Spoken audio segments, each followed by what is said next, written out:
Bismillah, walhamdulillah, wassalatu wassalamu ala rasulillah, wa ala alihi wa sahbihi, wa man walahu amma ba'd. On continue donc notre cours aujourd'hui, le cours 57 dans le sharh de Manzumat al-Adab al-Shar'iyya du Cheikh al-Mardawi avec les commentaires de Cheikh Salih al-Fawzan, hafizahullah ta'ala. On est toujours dans le chapitre Hukm al-Akli wal-Masajid, le jugement au sujet de manger et le jugement au sujet des mosquées.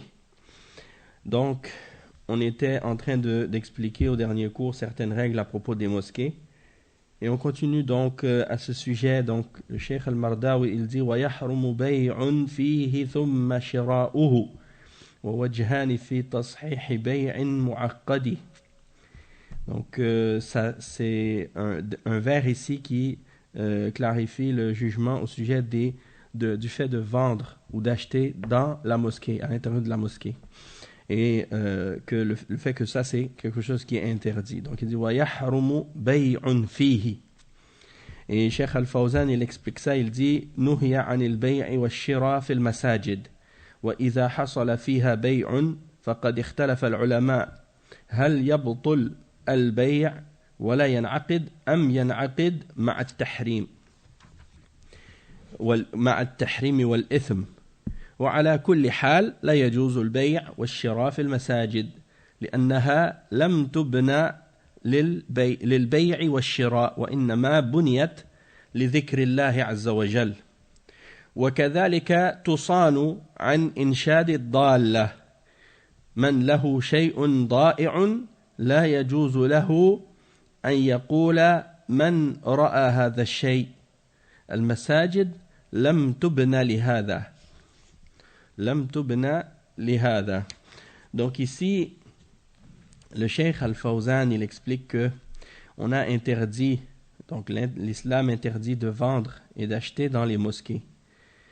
Et s'il y a une vente qui a eu lieu dans la mosquée, les ulama ont divergé à savoir est-ce que le contrat de vente est valide ou est-ce qu'il n'est pas valide. C'est-à-dire que malgré son interdiction et malgré le péché, est-ce que on va dire que le contrat de vente a été conclu et qu'il est valide ou non? Et le cheikh, il dit, de toute façon, il n'est pas permis de vendre ni d'acheter dans la mosquée. Parce que les mosquées n'ont pas été bâties dans le but de faire du commerce, de vendre ou d'acheter. Mais elles ont uniquement été bâties pour le rappel d'Allah. Et donc également, une autre chose, c'est qu'on doit protéger aussi les mosquées du fait de vouloir aussi demander ou appeler, dans le sens que de faire des appels dans les mosquées pour les objets qui ont été perdus. Parce que le prophète sallallahu alayhi wa sallam a interdit de faire ça. C'est-à-dire que si quelqu'un a perdu quelque chose dans la mosquée, un objet ou quelque chose, il n'a pas le droit de dire qui a vu tel ou tel objet. Il dit parce que les mosquées n'ont pas été bâties pour ça. D'accord? Donc ça c'est important, il y a un hadith là-dessus. Peut-être un petit détail à mentionner par rapport à la question de la vente et de l'achat. Parfois les gens posent la question lorsqu'il y a dans la mosquée ou à côté de la mosquée une salle ou un local qui est collé à l'intérieur, qui est, disons, séparé de la mosquée, séparé de l'endroit où on prie, et qui est fermé, d'accord?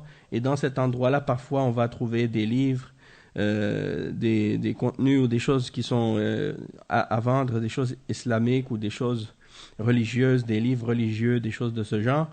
Donc, certaines personnes demandaient le jugement au sujet de pouvoir acheter ou de vendre dans ces endroits-là ou dans cette place-là qui est séparée de l'endroit là où on prie dans la mosquée.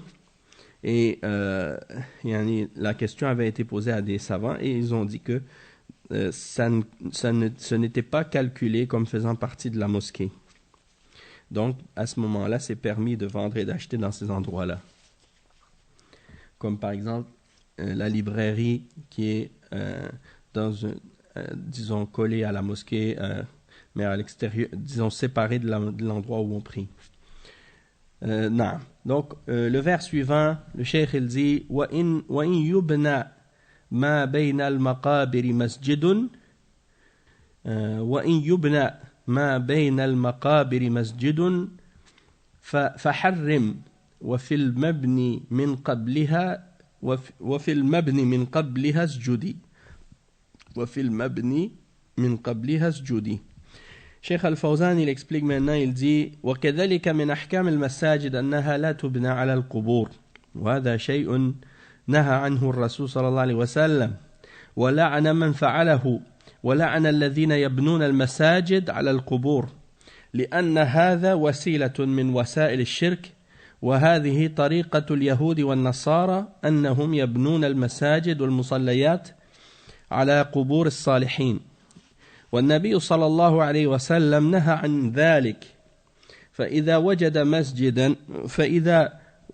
مسجد مبني على قبر فإن كان القبر هو السابق والمسجد حادث فإنه يهدم المسجد ويترك القبر وإن كان العكس المسجد هو القديم والقبر محدث فيه فإن القبر ينبش وينقل إلى المقابر ويفرغ المسجد من القبر من القبر أما أن تبقى المساجد على القبور فهذا فعل اليهود والنصارى وهذا وسيلة من وسائل الشرك. Donc ici le cheikh il clarifie que le jugement au sujet de construire ou bien plutôt le jugement au sujet des mosquées, c'est qu'on n'a pas le droit de les construire sur des tombes. On n'a pas le droit de construire une mosquée sur une tombe. Et quand on dit une mosquée, c'est-à-dire un endroit dans lequel on fait la salat. Et on n'a pas le droit, même si c'est un endroit où on ne fait pas la salat, on n'a pas le droit de construire de bâtiments, de mausolées, ou quoi que ce soit au-dessus d'une tombe, parce que le prophète sallallahu alayhi wa sallam a interdit ça. Donc même si on ne prie pas dedans, on n'a pas le droit de faire des lieux dans lesquels les gens peuvent rentrer ou dans lesquels il y a un bâtiment ou une construction ou une pierre tombale avec des décorations ou des choses de ce genre, ou des dômes ou autres. On n'a pas le droit de faire ça sur la tombe. Et le cheikh il explique que le prophète sallallahu alayhi wa sallam a interdit de ça, et non seulement il l'a interdit, mais il a maudit celui qui le fait. Et il a maudit ceux qui bâtissent des mosquées sur les tombes.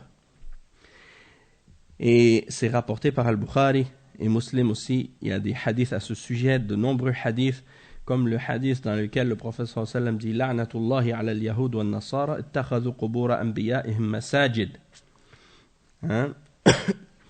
Et d'autres, il y a beaucoup d'autres hadiths aussi à ce sujet-là. Le prophète sallallahu alayhi wa sallam il a dit que la malédiction d'Allah soit sur les juifs et les chrétiens.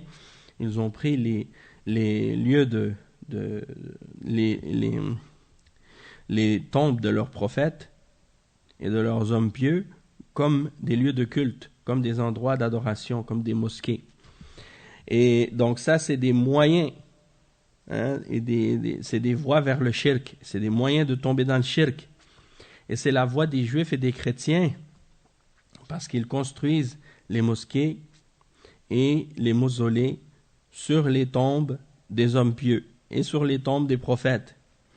Et le prophète Mohammed sallallahu alayhi wa sallam a averti à ce sujet-là, il a interdit cela. Et donc, le jugement à propos de ces choses-là, c'est que si on trouve une mosquée qui a été bâtie sur une tombe, eh bien, on regarde lequel des deux était en premier.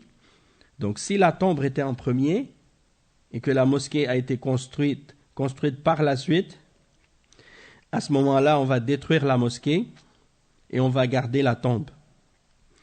Tandis que si c'est le contraire, c'est-à-dire que la mosquée était, auparavant la mosquée existait, c'est elle qui était en premier, et on a par la suite enterré quelqu'un dans la mosquée, alors à ce moment-là, on doit déterrer la tombe et la déplacer, c'est-à-dire la déplacer à un endroit à l'extérieur, c'est-à-dire la mettre dans le cimetière. Donc on va déplacer la tombe qui a été mise à l'intérieur de cette mosquée, on va la mettre dans le cimetière et on va garder la mosquée. Donc il faut que les mosquées soient vidées de toute tombe. Et il dit en ce qui concerne, donc si par contre on laisse les mosquées bâties sur des tombes, eh bien à ce moment-là on a imité les juifs et les chrétiens dans ce qu'ils font, et ça c'est un moyen de tomber dans le shirk. Ensuite, le vers suivant, le cheikh il dit وَلَا بَأْسَ إِنْ صَلَّى لِمَيِّتٍ بِمَسْجِدٍ وَإِنْشَادُ شِعْرٍ مِنْ مُبَاحٍ لِمُنْشِدِ. Donc ici, on va expliquer dans ce vers qu'est-ce que ça signifie. Le cheikh il dit, Cheikh Al-Fawzan il explique, il dit تُبَاحُ الصَّلَاةُ على الجنائز في المسجد وإن صلي عليها خارج المسجد فهو أحسن. وقد فعل هذا صحابة رسول الله صلى الله عليه وسلم فكان يصلى على الجنائز في المساجد في وقتهم. وقوله وإنشاد شعر من مباح لمنشد، وكذلك يجوز في المسجد إنشاد الشعر النزيه الذي ليس فيه كلام باطل، ليس فيه غزل وليس فيه مجون ولا أغراض سيئة. وقد أنشد في المسجد على عهد النبي صلى الله عليه وسلم، فكان حسان بن ثابت رضي الله عنه ينشد عند الرسول صلى الله عليه وسلم في المسجد، ويتخذ له منبر يلقي عليه قصائده في المسجد عند الرسول صلى الله عليه وسلم، لأن شعر حسان رضي الله عنه دفاع عن الإسلام ورد على المشركين، فهو من الجهاد في سبيل الله. أما إذا كان الشعر ماجنا أو محرما فلا يجوز إنشاده في المساجد ولا في غيرها، وفي المساجد أشد تحريما. Donc ici le cheikh il explique que il est permis de faire la salat, la prière des funérailles, salat al-janaza, dans la mosquée. Et il dit, tandis que si on prie à l'extérieur de la mosquée pour la janaza, c'est bien, il dit c'est mieux même, mais il dit c'est permis de faire la janaza à l'intérieur, c'est-à-dire de prier sur le mort à l'intérieur de la mosquée, parce que c'est ce que faisaient les sahaba du messager d'Allah sallallahu alayhi wa sallam, et ils ont prié plusieurs prières funérailles dans les mosquées à leur époque. Il dit ensuite qu'il est permis également de réciter des poèmes qui sont licites dans la mosquée. Il dit de même qu'il est permis dans la mosquée de réciter des poèmes qui sont propres, dans lesquels il n'y a pas de paroles qui sont fausses, et dans lesquels il n'y a pas de sérénade ou bien des paroles indécentes, ou bien des intentions qui sont mauvaises, ou des mauvaises qui ont des objectifs mauvais. Donc si on récite un poème qui est propre, alors à ce moment-là il n'y a pas de mal. À l'époque du prophète sallallahu alayhi wa sallam, on avait l'exemple du compagnon radiyallahu anhu, Hassan ibn Thabit radiyallahu anhu, qui récitait parfois des poèmes en présence du messager d'Allah sallallahu alayhi wa sallam, et il prenait même le minbar pour monter dessus et réciter les poèmes dans la mosquée en présence du prophète Mohammed sallallahu alayhi wa sallam. Et il faut savoir aussi que les poèmes de Hassan radiyallahu anhu étaient des poèmes qui avaient pour but de défendre l'islam et de réfuter les mushrikines. Et ça fait partie donc à ce moment-là de la lutte dans le sentier d'Allah et du djihad. Donc c'est des poèmes dans le but de défendre la vérité et de réfuter le faux. Et il dit, tandis que si ce sont des poèmes dans lesquels il y a des paroles interdites des paroles obscènes ou des paroles mauvaises, hein, à ce moment-là, c'est pas permis de les réciter dans la mosquée, ni ailleurs. Mais dans la mosquée, c'est encore plus grave, hein, c'est encore plus haram qu'ailleurs. Ensuite, Cheikh Al-Mardawi, il dit وكل جالسا فوق اليسار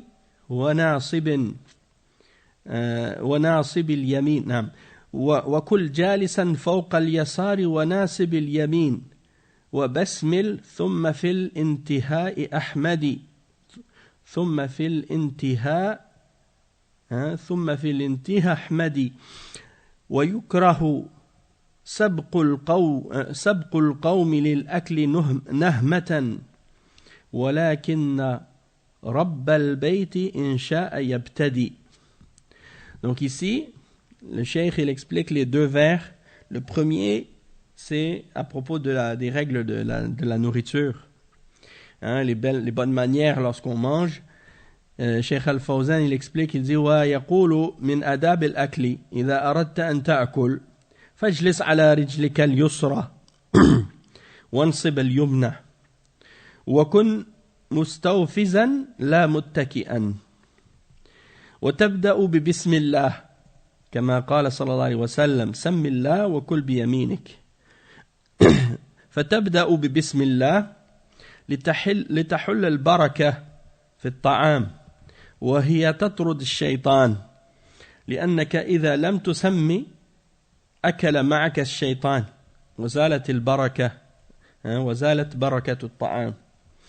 Donc il explique le cheikh ici que parmi les étiquettes et les belles manières de manger, lorsque tu veux manger, eh bien il est recommandé de s'asseoir sur ton pied gauche alors que ta jambe gauche est redressée.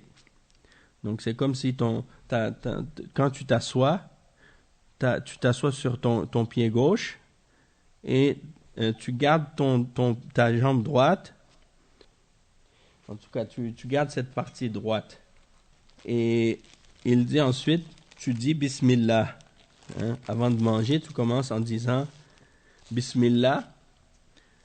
Et il dit, tu ne vas pas t'attaquer. C'est-à-dire, tu ne vas pas t'accouder ou t'allonger sur le côté, t'appuyer sur le côté ou sur quelque chose. Tu dois manger assis droite. Et il dit, tu commences donc en disant le Bismillah, parce que le prophète sallallahu alayhi wa sallam, il a dit Sammillah wa kul biyaminik. C'est-à-dire, dis le nom d'Allah, Bismillah, et mange avec ta main droite. Il dit, si tu ne débutes pas par le nom d'Allah, il dit, si tu débutes avec le nom d'Allah, eh bien, la bénédiction va être présente dans cette nourriture-là. Il dit, tandis que si tu ne dis pas Bismillah, eh bien, le shaitan, il mange avec toi. Tandis que quand tu dis Bismillah, eh bien, wa alaykum salam wa rahmatullah, quand tu dis Bismillah, ça chasse le shaitan. Hein? Et si tu dis pas Bismillah, le shaitan, il mange avec toi et la baraka, elle ne sera pas présente dans cette nourriture. Ensuite, il explique le vers suivant, il dit وَيُكْرَهُ إِذَا حَضَرُوا لِلطَّعَامِ أَنْ يُكْرَهُ إِذَا حَضَرُوا لِلطَّعَامِ أَنَّكَ تَمُدُّ يَدَكَ قَبْلَ الْحَاضِرِينَ لأن هذا يدل على النهم والجشع وسوء الأدب فانتظر حتى يبدأ الناس ثم تبدأ معهم أما الذي قدم الطعام فلا يكره في حقه أنه يبدأ من أجل أن يكون ذلك بمثابة الإذن لهم. Donc ici le cheikh explique qu'il est déconseillé lorsque la nourriture est posée, lorsque la nourriture est présentée, il est déconseillé de tendre sa main avant le reste des gens qui sont présents. Parce que ça indique de la gourmandise et comme si quelqu'un qui est gourmand et glouton, quelqu'un qui mange trop. Et ça, c'est un mauvais comportement. Alors, il faut attendre que les autres commencent, que les gens commencent, puis on commence avec eux. Il dit, tandis que celui qui a donné la nourriture, ou qui a présenté la nourriture, qui sert la nourriture, eh bien lui, dans son cas, c'est permis pour lui de manger en premier, ou de commencer en premier. Et quand il commence à manger, c'est comme si ça donne la permission pour les autres personnes de pouvoir débuter à manger eux aussi. Ensuite, le Cheikh Al-Mardawi, il dit ومن ومن قبل مسح فالعق اليد والإناء يبارك ويستغفر لك الصحن أسندي وكن رافعا قبل القيام الطعام قد نهي عن قيام قبل رفع المميد وجمع على الزاد العيال ليزد نما لهم وانههم عن أكلهم بتفرد. Donc ici, dans cette partie-là, il y a 3 vers.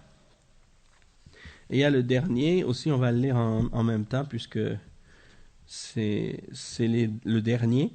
ولا بأس أن يخبى الفتى قوت أهله لعام وفي ذا بالنبي ليقتدي.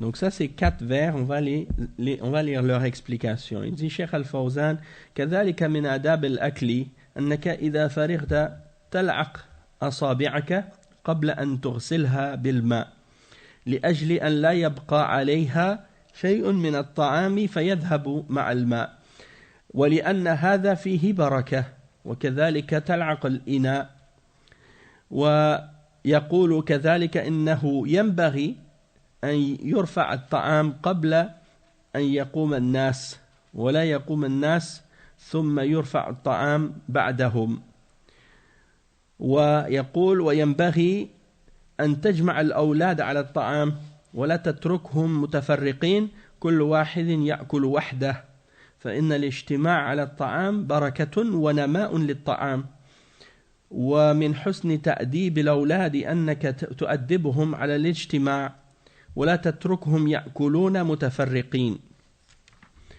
ولا بأس أنك تدخر من الطعام ما يكفيك لسنة كاملة وقد فعله النبي صلى الله عليه وسلم. Donc on va traduire ces passages-là. Le cheikh il explique maintenant que parmi les bonnes manières aussi dans ce qui a rapport avec la nourriture et le fait de manger, lorsque tu termines de manger, tu peux lécher tes doigts, hein? Tu peux lécher tes doigts avant de les laver avec de l'eau, et dans le but de faire en sorte qu'il ne reste plus rien de la nourriture, hein? Et aussi parce qu'il y a dedans une bénédiction. Il y a une bénédiction. Et aussi, c'est recommandé aussi de lécher l'assiette ou le plat. Et également, il est recommandé de retirer le plat avant que se lèvent les gens et de ne pas laisser les plats de ne pas laisser les plats alors que les gens se sont levés. Et il dit ensuite qu'il faut également apprendre aux enfants à manger ensemble, hein, de ne pas les laisser séparer, chacun manger en train de manger seul, ou de manger chacun seul, plutôt de les réunir ensemble autour de la nourriture pour que la nourriture soit augmentée, la quantité soit augmentée, et aussi parce que ça fait partie des bonnes manières à apprendre aux enfants de les éduquer à être réunis et à se réunir et à se rassembler et non pas de les laisser manger séparément. D'accord? Parce que surtout des gens qui sont par exemple habitués en Occident à manger chacun avec son propre assiette. Chacun il a son propre assiette et tout le monde mange individuellement. ça c'est contraire en même temps aussi à la sunna, puisque la sunna c'est que tout le monde mange dans le même plat, dans le même assiette ou dans le même plateau, et non pas chacun avec son assiette individuelle. Malheureusement, on est parfois, on adopte des traditions parfois qui nous éloignent de la sunna. Donc c'est bien de nous rappeler des principes islamiques et des bonnes manières islamiques pour justement essayer de changer nos habitudes et d'adopter des habitudes qui sont plus en accord avec notre religion. Il dit pour terminer qu'il n'y a pas de mal d'accumuler ou disons d'emmagasiner la quantité de nourriture suffisante pour la durée d'une année complète. Donc quand on parle de nourriture ici, c'est en général, qu'est-ce que les gens utilisent pour cuisiner, qu'est-ce qu'ils mangent tous les jours, comme par exemple, si c'est du riz, alors ils accumulent la quantité de riz nécessaire. Si c'est de la farine ou du blé, ils accumulent cette quantité-là. Ou si c'est par exemple la semoule ou autre, donc ils peuvent emmagasiner cette quantité pour une année, puis ils l'utilisent au cours de l'année au fur et à mesure. Donc ça c'est ce que le prophète sallallahu alayhi wa sallam a fait également, et c'est rapporté par An-Nasa'i dans Sunan al-Kubra. Donc ça c'est ce qui termine le chapitre en question. Le chapitre suivant c'est Ihtikar al-Qut wa Ikram al-Dayf wal-Jar. Donc c'est-à-dire le fait d'emmagasiner ou d'entreposer la nourriture et la générosité envers l'invité et le voisin. Mais on ne va pas commencer ce sujet-là tout de suite. On va laisser ça pour le prochain cours, Inch'Allah. Donc on va s'arrêter ici et au prochain cours on continuera avec le nouveau chapitre. Subhanakallahumma wa bihamdik ashhadu an la ilaha illa ant astaghfiruka wa atubu ilayk wa sallallahu wa sallam ala nabiyyina Muhammad wa ala alihi wa sahbihi ajma'in. Wassalamu alaykum wa rahmatullahi wa barakatuh.